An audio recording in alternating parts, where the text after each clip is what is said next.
Hello, my name is Paul Beddings. Let's talk photos.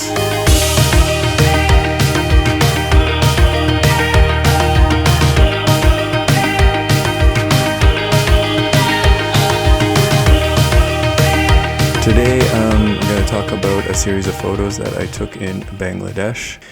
For this story we were visiting a farmer named Sirajul and his wife Sukhina. They were rice farmers and were being provided with zinc rice, which is rice that is biofortified with zinc to increase the nutrition of the crop. So on the first day, we visited Sirajul and Sukhina. Sirajul took us out to his rice field. We sort of, from his house, went across a field and across a road and down a thin pathway, and eventually that pathway opened up into sort of wide vistas of rice fields. And if you have or have not seen rice fields, they're sort of marked by these sort of mud pathways that are marked off into plots of land that are filled with water.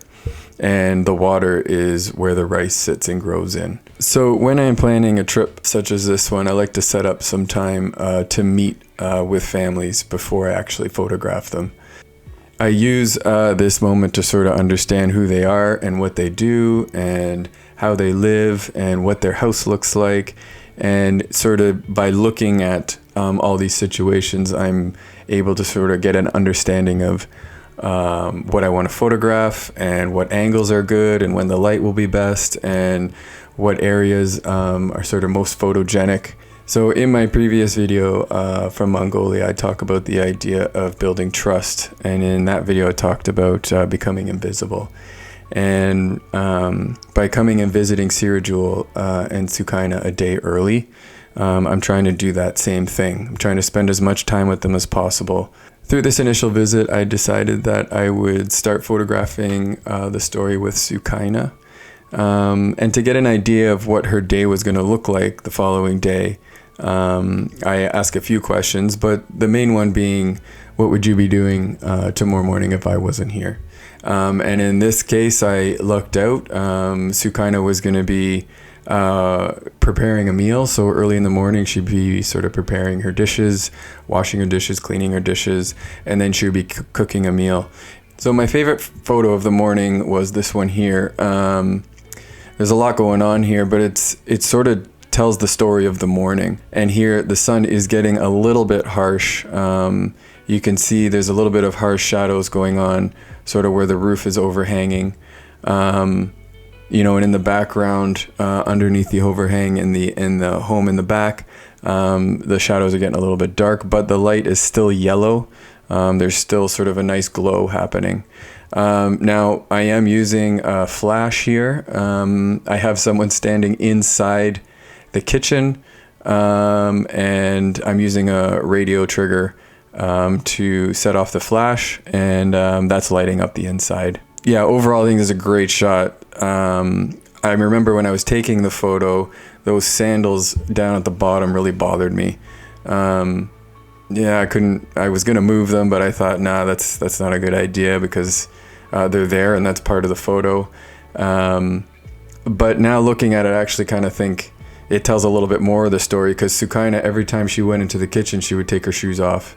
And then when she came back out, she would put them back on. So it's just the idea of keeping things clean and not going inside with your shoes on, which is maybe something we were always told when we were kids.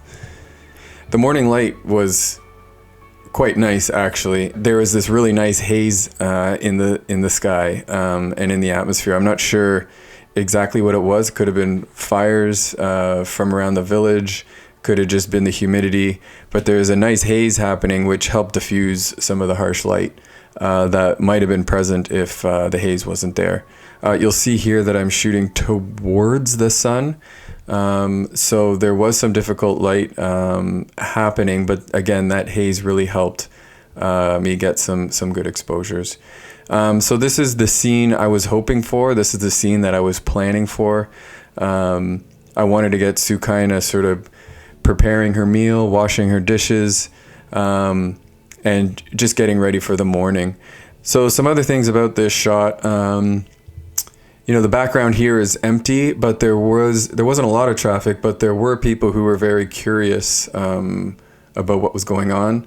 I can get Sirajul and Sukhina to be comfortable with what I'm doing, but sometimes some of the villagers get curious as well. So they'll come and stop by and just check in on what's going on. Now this is all their property, so it was kind of a U shape, and this person here just walked by and sort of, it looks like he's walking, but he did stop and hang out and stare at me for a bit. You'll see here that apart from using the charcoal from the fire to clean the pots, she's now starting to use some dry grass or hay to get some extra scrub. So here's another shot. You'll see in the background that gentleman is still hanging out. I think that's just his arm sticking in. I had zoomed in to try and cut them out of the shot, and this is the furthest I could get while still keeping the subject of Sukhina sort of front and center and not cut her out too much. Thanks for watching part 1 of my photo story from Bangladesh. Next week I will be doing part 2 of my morning with Sukhina. Please like, share, and subscribe below. Cheers.